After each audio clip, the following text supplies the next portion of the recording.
saya di sini hanya bisa menerima semuanya gitu. Tapi sekali lagi semoga Mas Agus mungkin melihat dan mendengar. Nantinya Mas Agus bisa menghubungi kami kapanpun itu untuk pengobatan yang harusnya dijalani. Itu aja. Baik, terima kasih. Mungkin itu statement dari Danovi. Mungkin sesi berikutnya adalah apa? Izin sedikit aku. Ada 2 poin lagi sedikit. Ini mungkin catatan kita waktu ngecek mutasi ya, dari tanggal periode 25 September sampai 7 Oktober. Ini di sini tanggal 27 September, 28, 29, 30 sampai tanggal 5 kalau nggak salah itu setiap hari keluar 50 juta grantor.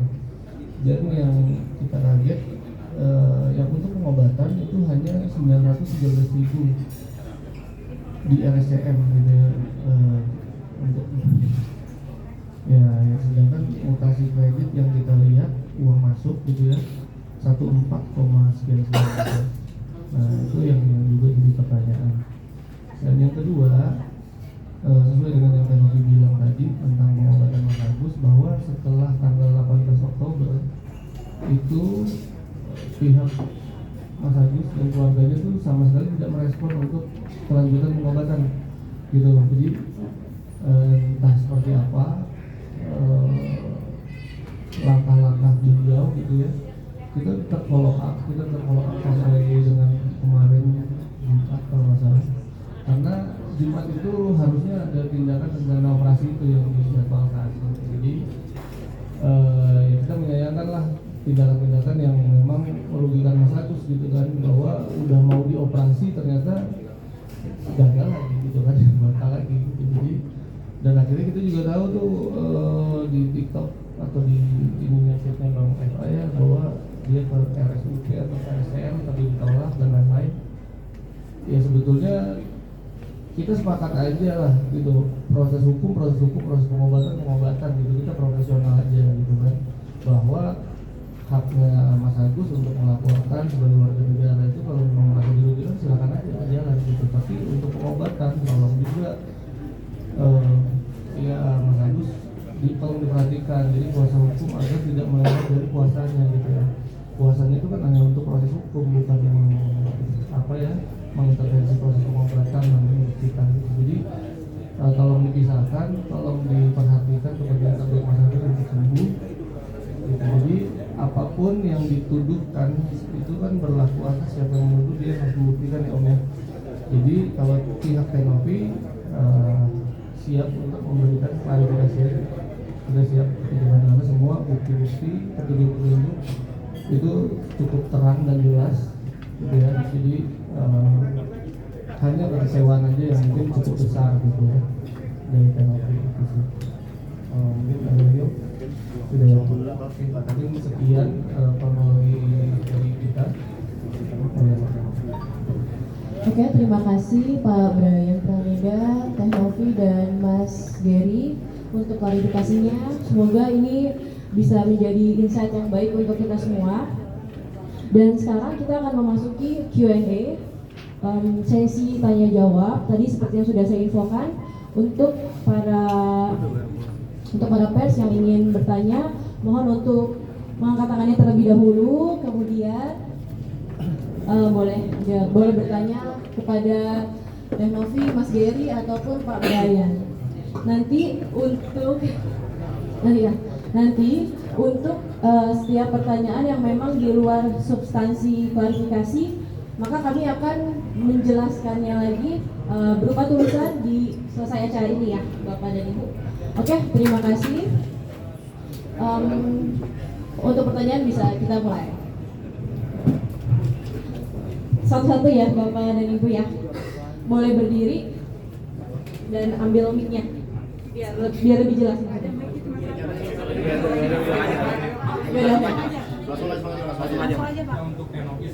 Perkenalan dulu Bapak, mohon maaf.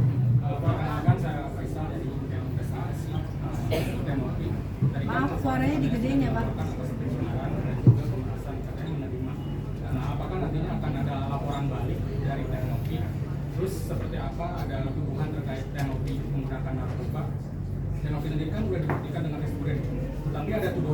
makanya untuk membuktikan itu semua untuk tes rambut itu sih seperti Agus. Mungkin kalau untuk proses saya serahkan ke Om Brayum proses hukum. Baik, terima kasih.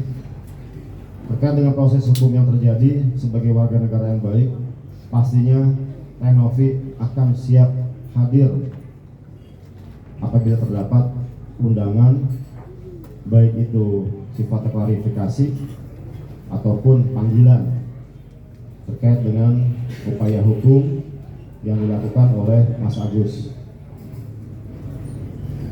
Pertama, terus kedua, terkait dengan adanya upaya-upaya hukum yang akan dilakukan Teh Novi, seperti itu mungkin pertanyaannya, betul? Laporan balik maksudnya? Iya. Teh Novi ini sekarang lagi berpikir bagaimana caranya Mas Agus ini mendapatkan pengobatan terbaik. Dia agak berpikir untuk bikin laporan balik, ya. Itu bukan substansi dan materi utama. Kenapa? Karena materi utamanya gimana pengobatan Mas Agus bisa dijalankan dengan baik. Itu poinnya. Orang mau bilang apapun juga tentang Novi, katanya pecandu narkoba dan lain sebagainya, silakan. Ya. Ada nantinya ada upaya-upaya pembuktian untuk itu. Dia ini mantan pramugari dari tahun 2012 sampai 2020. Anda tahu pramugari bagaimana? Tiap 6 bulan sekali medical check up. Dari waktu 6 bulan ada random medek. Kalau long stay apa? Kalau split duty, oke. Jadi kalau misalnya dia harus stay di kota segala macam, besok mau terbang langsung random medek. Boleh dicek langsung ke rekan-rekan ke pusat medical check up yang terafiliasi untuk flight attendant dan pilot di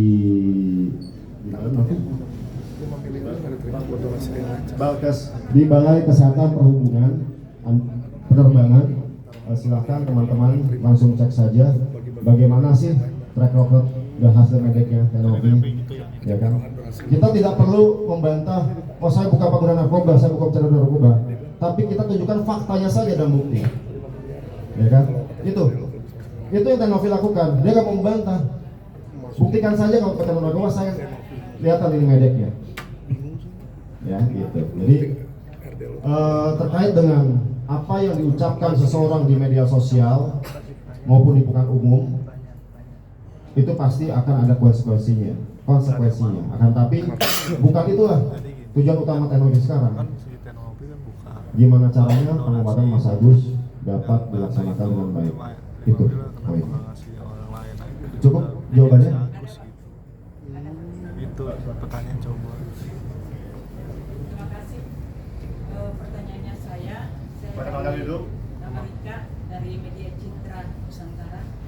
Pertanyaan saya kepada Teh Novi, apakah dengan penanganan masyarakat yang dibantu ini, apakah baru pertama mengalami seperti begini atau sebelum-sebelumnya pernah mengalami juga?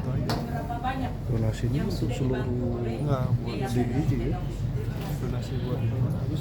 Terima kasih. Sebelumnya maaf, begini gimana Bu? Begini menjadi masalah. Iya, tapi terjadi seperti itu. Laporan. Belum ada, dan ini baru pertama kalinya setelah saya menjalani kerja sosial ini 4 tahun dari 2020. Saya resign itu di bulan November. Yang saya resign sekali lagi di bulan November. Saya sudah berjalan sosial tuh sampai final, saya memutuskan untuk yaudah saya resign, saya fokus untuk sosial, membantu orang, dan sampai detik ini baru 1 kali Bu. Alhamdulillah baru 1 kali. Gitu aja. Rafli dari Hisbah Indonesia. Dan Novi kan di sini niatnya ngebantu Agus ya dengan niat baik, malah justru berakhir dengan dilaporin. Dengan adanya laporan ini, apa sih mungkin yang bisa diambil dari kasus ini untuk Novi? Ya, yang diambil dari case ini sih, yang secara pribadi kan saya di sini sebagai volunteer dan sebagai ketua yayasan juga, mungkin untuk kedepannya bisa lebih berhati-hati lagi gitu. Dan atas tindakan saya juga semuanya, saya kan sebagai manusia pasti nggak luput dari kesalahan. Saya akan belajar jadi orang yang lebih baik lagi. Itu aja sih. Yayasan Rumah Peduli Kemanusiaan RPK. Sini gue yang punya. Ntar dulu. Tapi emang panjang akhirnya apakah kedepannya dana-dana yang tersisa ini akan dialokasikan kepada yang lebih membutuhkan daripada atau masih dilanjutkan sama bagus pertanyaan. Ya, baik. Suatu mau sih. Jadi terkait dana yang memang sudah dalam naungan yayasan itu seperti apa mekanismenya, misalkan sudah selesai pengobatannya ya, atau tidak jadi pengobatan gitu, yang mana Mas? Kalau bisa sudah begitu panjang permasalahannya dengan apakah akan dihentikan? Oh enggak, kita nggak akan menghentikan itu gitu kan, tetap membuka ruang untuk pengobatan, tujuannya kan itu. Gitu. Tapi kalau memang ada pernyataan atau seperti apa dari Mas Agus tidak mau melanjutkan, ya kita pastinya akan konsultasi dengan dinas sosial gitu, karena memang dalam ruang lingkup dinas sosial itu ada namanya daftar penerima manfaat biasanya gitu. Udah tadi kita udah koordinasikan ya Mbak. Ya.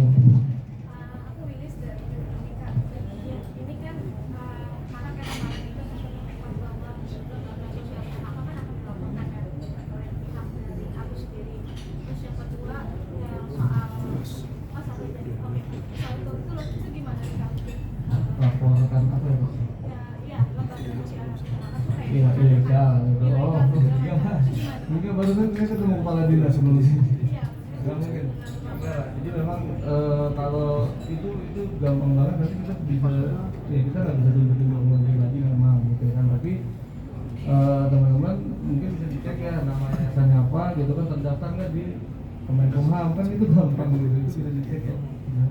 Itu bukan di sini. Terima kasih ya. Yang mana?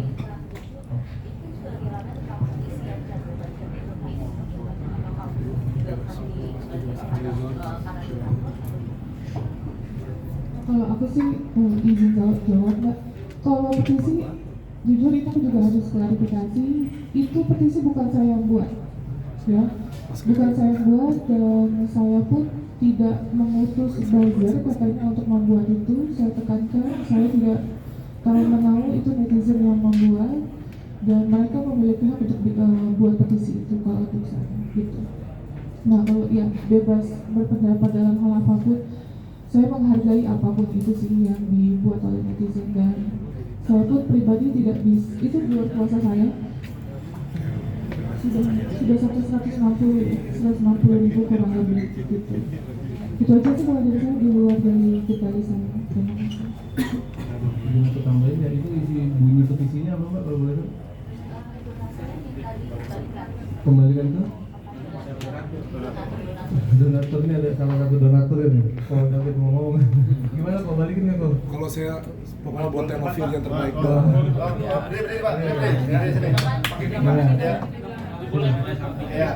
Pesan-pesan donatur itu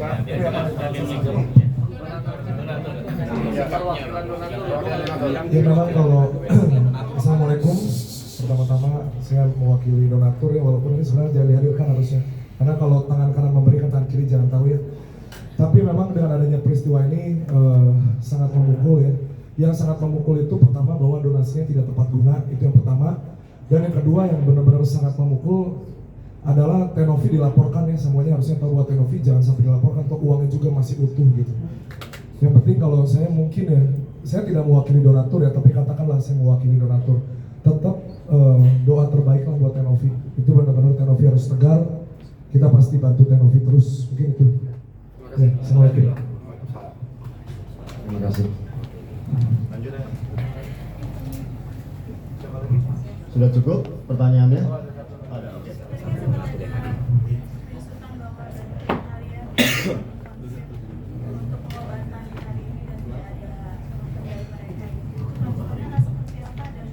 Lawyer dari mereka pun kan tetap katanya mengatakan bahwa uang tersebut adalah haknya dari si Mas Agus. Gimana?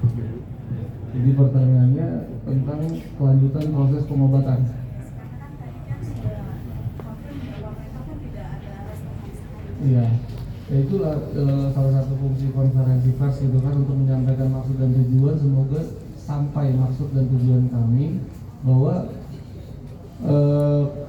kaitan proses hukum yang berjalan dengan proses pengobatan bahwa dipisahkan itu ya, bahwa Mas Agus dengan atau tanpa kuasa hukumnya juga bisa melakukan proses, melanjutkan proses pengobatan gitu. Itu bukan halangan sebetulnya, dan kita selalu membuka ruang untuk komunikasi. Kita selalu hubungi gitu ya, dan itu nggak ada masalah sih buat kita. Dan memang harusnya siapapun gitu kan, kalau memang sedang bermasalah hukum kan kerjaannya nggak terganggu gitu kan, kegiatan sehari-hari nggak terganggu gitu ya, itu terpisah lah harusnya. Dan kita siap untuk melanjutkan itu. Tapi kalau memang seperti apa atau mau diadakan mediasi juga nggak ada masalah. Kita siap mediasi, tapi memang kembali lagi bahwa ketika dana sudah ada di pihak netral gitu kan, yayasan gitu kan, itu nggak bisa serta merta mereka mensyaratkan sesuatu yang di luar aturan. Iya.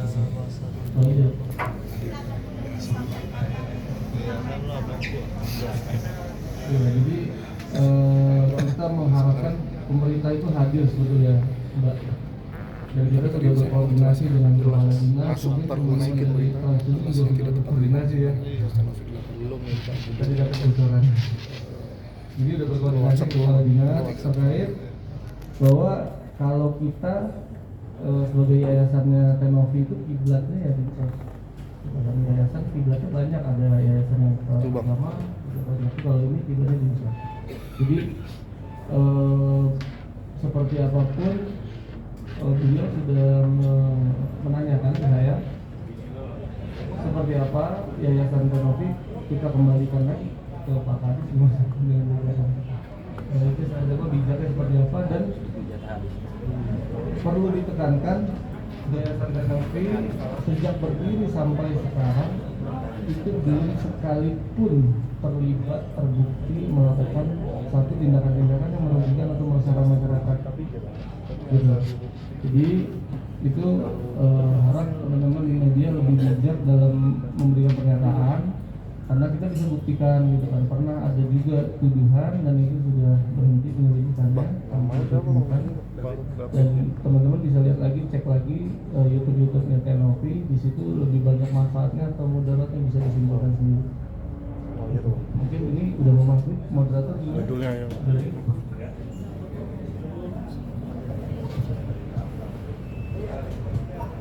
mungkin untuk sesi tanya jawab mungkin sudah cukup ya.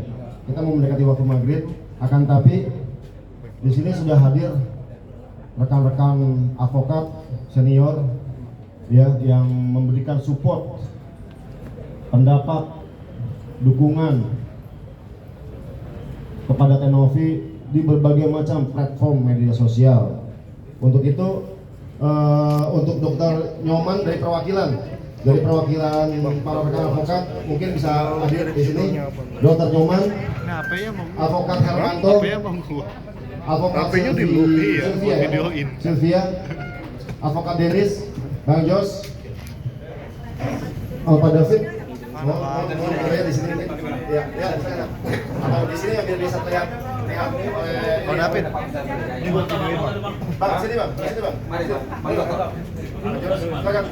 Para advokat, silakan. Mohon. Bang Denis, silakan. Berdiri aja. Oke. Baik, mohon tempatnya dimaklumkan karena ini perbatasan. Izin, abang-abang, rekan-rekan, rekan senior. Nggak apa-apa. Izin, naiknya. Mungkin nanti dari perwakilan dari advokat muat bang, silakan masuk bang. Yang bisa, mohon tempatnya disesuaikan masing-masing. Mohon maaf keterbatasan tempat kita. Mohon kiranya bang, dok, kalau tadi bang silakan. Jadi senior kita, silakan dari depan, senior.